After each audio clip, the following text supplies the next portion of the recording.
Receive who God says you are. First, some food for thought. Psalms 46:10-11. Let go of your concerns. Then you will know that I am God. I rule the nations.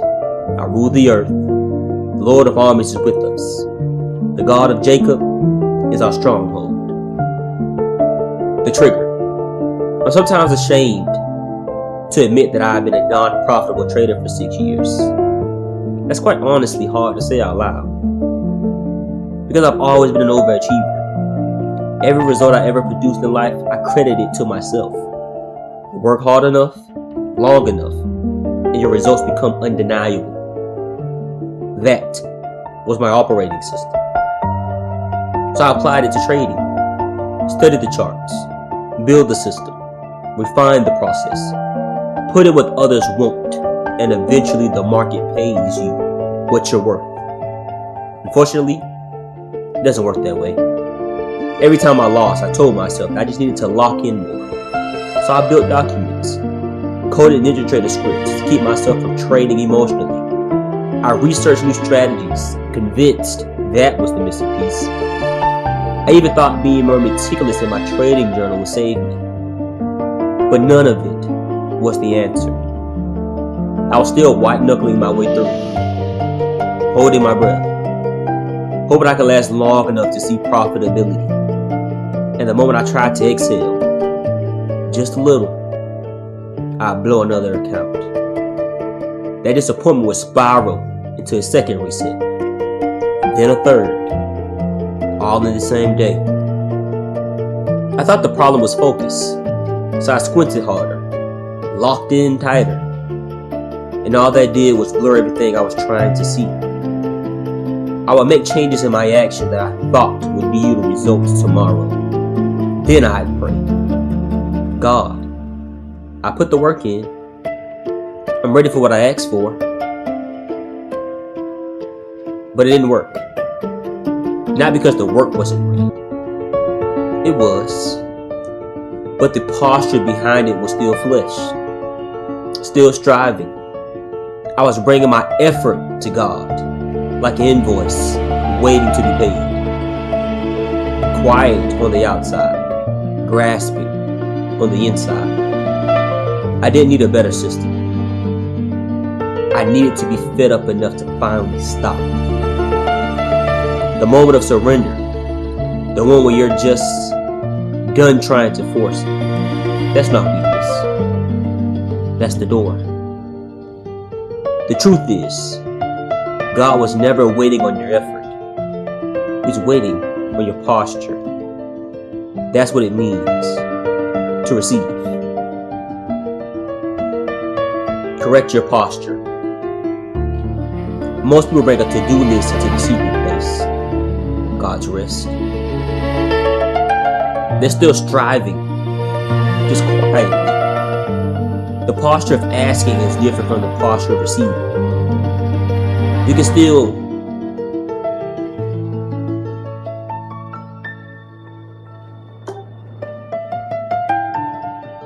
You can be still in body and still be grasping in spirit. These people show up at work. They go to the gym, to church, to the secret place, and they bring the same operating system every time. Effort in, reward out. That's the deal, right? That's exactly what Cain thought. Genesis 4 tells us that both Cain and Abel brought offerings to God. Cain brought fruit from the ground, the works of his hand.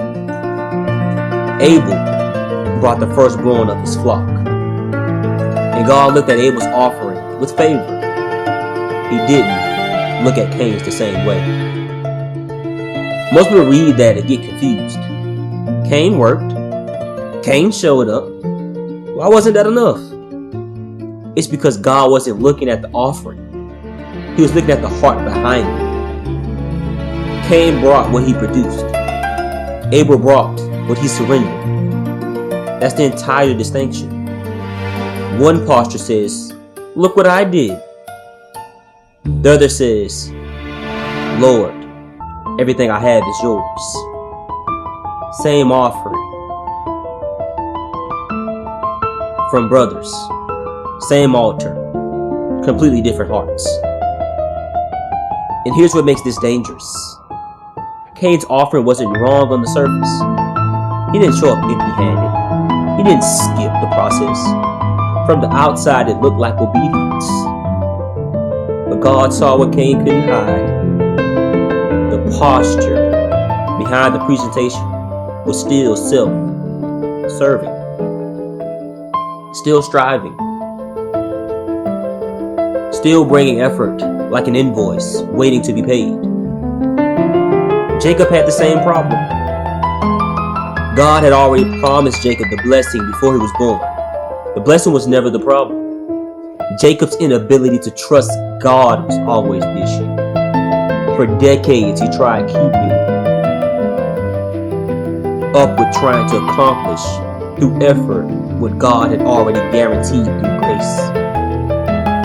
Scheming, manipulating, controlling every possible outcome, doing the work of a man who didn't believe the promise was real, even though God already made it. That's what striving is.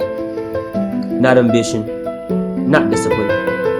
It's trying to accomplish through flesh what God already promised through faith. We love what striving does for us. It gives us something to point to, a reason the blessing should come, a defense against the feeling that we aren't enough. But we hate what it does to us. It keeps us in a posture of grasping instead of receiving. Striving feels like discipline, while it's quietly keeping you in a closed fist posture before God. Sometimes it takes hitting the wall long enough before you're willing to let go. 6 years of loans accounts was the moment for me. Not a revelation, just exhaustion. Fed up enough to finally stop resenting my effort and start surrendering my posture. That's when the door opened. James 4:7-8. Therefore submit to God. Resist the devil and he will flee from you. Draw near to God and he will draw near to you. Cleanse your hands, you sinner, and purify your hearts, you double-minded. That drawing near has to be surrender, not negotiation. Submit first, then draw near. Remember, the order matters. Submission isn't the result of drawing near. It's the condition for it. What God gives in rest. You can't receive with a closed fist. That's the thing nobody warns you about when they tell you to enter His rest. You can get still. You can show up to the secret place every morning. You can do everything we laid out in our God's rest video and still walk away empty if you arrive with your agenda for God instead of just surrendering all to God. I am reminded of this every time I enter His presence. There are times when it feels like the weight of the world is on my shoulders. I can't see the path forward, and I just feel stuck. No movement, like I failed myself, or I'm not doing enough. Life pressing in every direction. One particular day, I had beat myself up so much mentally that I just rolled home in silence. I couldn't wait to wash the day off. I warmed up the shower and decided to put on Kingdom by Maverick City and Kirk Franklin. Not to perform worship, but to tap in and stay connected. The steam built, the water rushed over my neck. The words started to get to me. As I sung along, I raised my head to the sky, eyes closed, palms up, open. Slowly the weight lifted. Spirit filled. Heart warming. The tears started to fall. That rush, pure emotion, surrender. I felt it. His presence. God wrapped his arms around me. And all I could hear was, I have you. Give it to me. It's not yours to figure out. I stopped asking God to bless my plans, not just the outcome. Take away the burden of having to architect the outcome. The need to be the one who figured it out, who built the strategy, who forced the breakthrough on his own timeline. All of it, gone.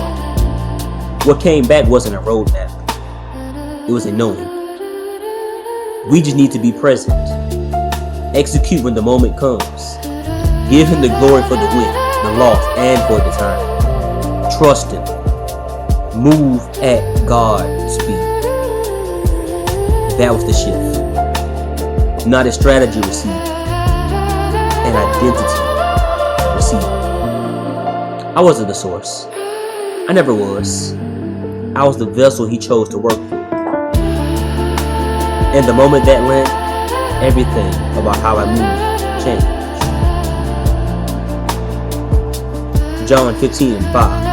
I am the vine, you are the branches. The one who remains in me and I in him produces much fruit, because you can do nothing without it. This is what God gives when you finally start grasping it. Not instruction, not a 5-step plan.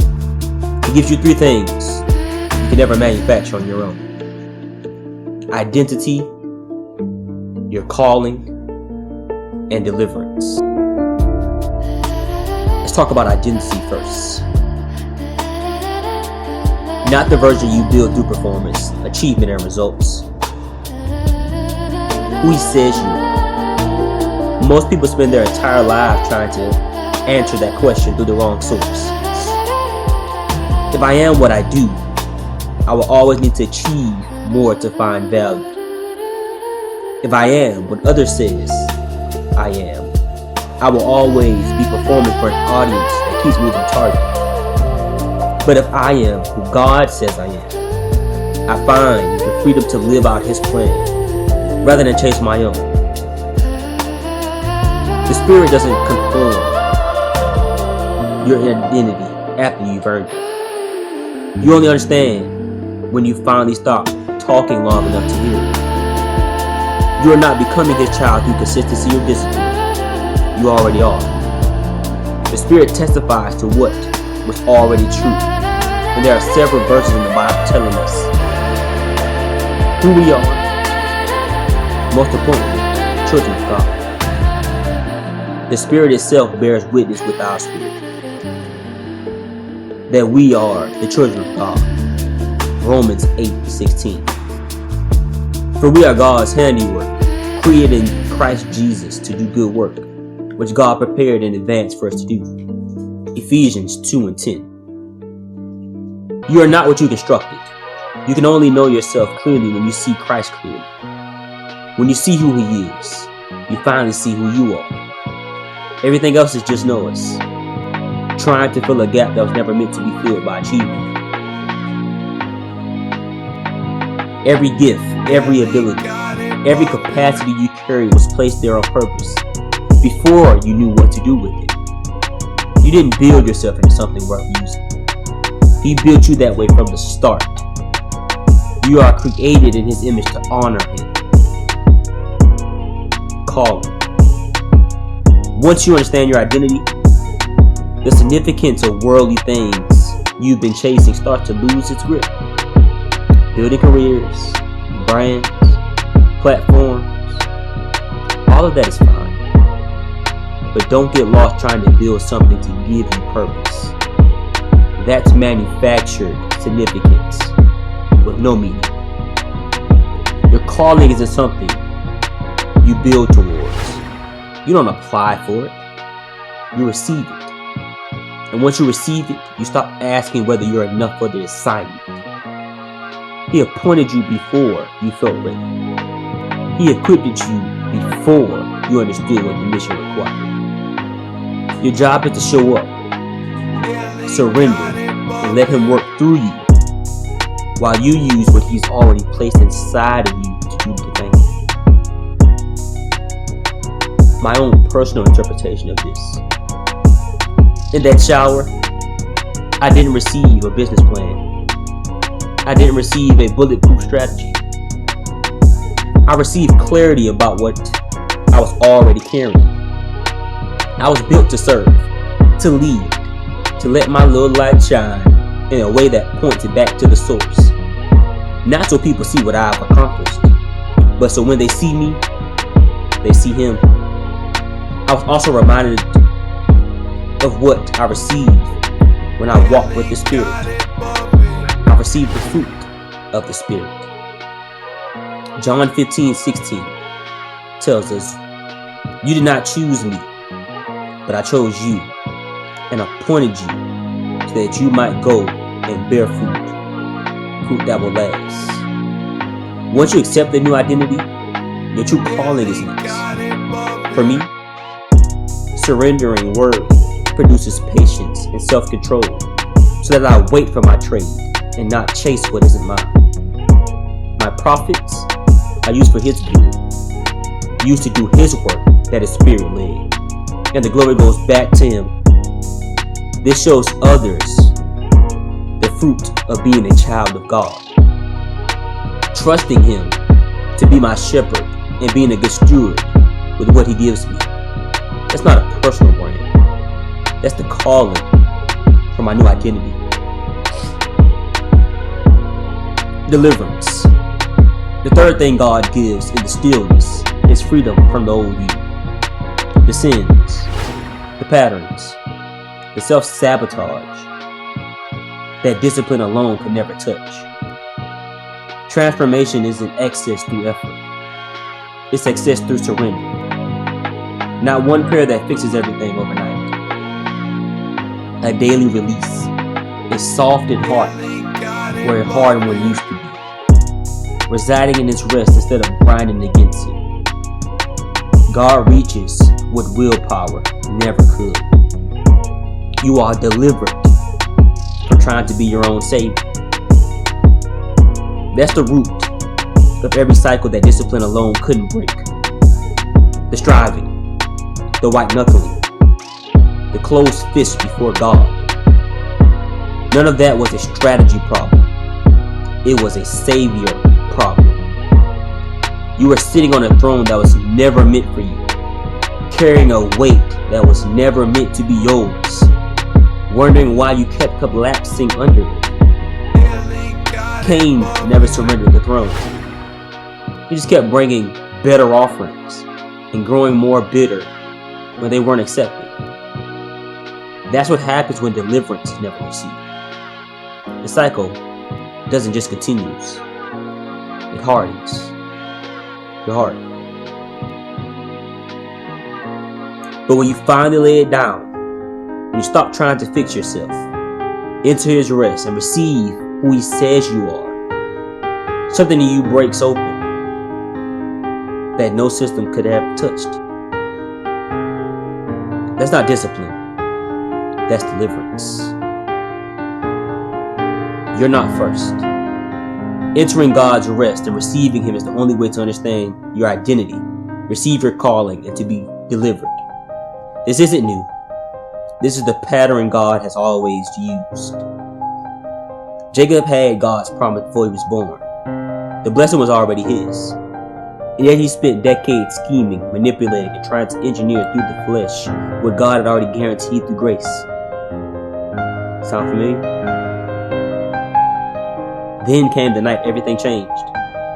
Alone, beside the river, terrified, out of options, Jacob wrestled with God until dawn. And here's what the transcript of that night reveals that most people miss. God could have ended it instantly. One touch later proved that. A single finger to Jacob's hip, and the strongest part of his body was disabled immediately. The wrestling match was never about strength. It was about surrender. God wasn't trying to defeat Jacob. He was trying to bring Jacob to the end of himself. And it worked. Jacob stopped wrestling and started clinging. That's the turning point of the entire story. Not the blessing, not the name change. The moment the posture shifted from fighting to holding on. I will not let go unless you bless me. That's not arrogance. That's the first honest prayer Jacob ever prayed. I have nothing left. I can't do this without you. I'm not letting go. Then God asked him something that had nothing to do with that information. What is your name? God already knew, but Jacob had to say it out loud. Jacob, the deceiver, the schemer, the self-reliant one. You have to acknowledge the old identity before God replaces it with the new. You can't receive what you want. Confess you need to be free from. No longer Jacob, now Israel, governed by God. And he walked away with a limp for the rest of his life. Every single step a reminder that victory came through strength, not of God, but it came through surrender. The limp wasn't punishment. It was a testimony permanently written into his body. Jacob lost a wrestling match and won everything. Moses in the desert hiding from his past. Gideon in a wine press hiding from his present. Paul on the road to Damascus destroying his future. Different men, different moments, same sequence every time. God met them in their most broken, most unlikely, most unqualified moment. Gave them a new identity, confirmed a calling that they didn't feel ready for, and promised his presence for every step that followed. It's not coincidence, that's the template. Don't walk away from it the same way you walked in. Jacob left that river with a new name and a limp. Both mattered. The name was the identity. The limp was a daily reminder. What God gives in stillness has to be walked out in the everyday. Not through striving, but through surrender. The charge. 3 things to carry into your week. First, confess the old before you ask for the new. Before Jacob received his new name, he had to say the old one out loud. Jacob, the deceiver, the schemer, the self-reliant one. God already knew, but Jacob had to acknowledge it. Take time this week to sit before God and name the posture you've been carrying. The striving, the scheming, the closed fist. You can't receive what you won't confess you need to be free from. Number 2, stop wrestling and start clinging. Wrestling is still self-reliant, dressed up as engagement. You can be in the secret place every morning and still be fighting for control. Clinging is different. Clinging says, I have nothing left and I'm not letting go until you move. The next time you feel yourself white-knuckling your way through, stop. Pray. Open your hands and receive. Talk with him. Surrender it all and submit to his will. His power is made perfect in your weakness. Let the limp be your reminder. Jacob walked with the limp for the rest of his life. Every step a testimony that victory came through surrender, not strength. You have your own limp. The season that should have broken you. The moment you made it through and couldn't fully explain how. Don't hide it. Don't rush past it. Let it be the evidence you return to when you're tempted to take credit for your own survival. You didn't make it through because you were strong enough. You made it through because he was. Give him the glory for every step that followed. What you receive in His presence now has to be protected. Your mind still carries the old program. The new identity is real, but the old mental structure and architecture will fight it. You still need to be renewed.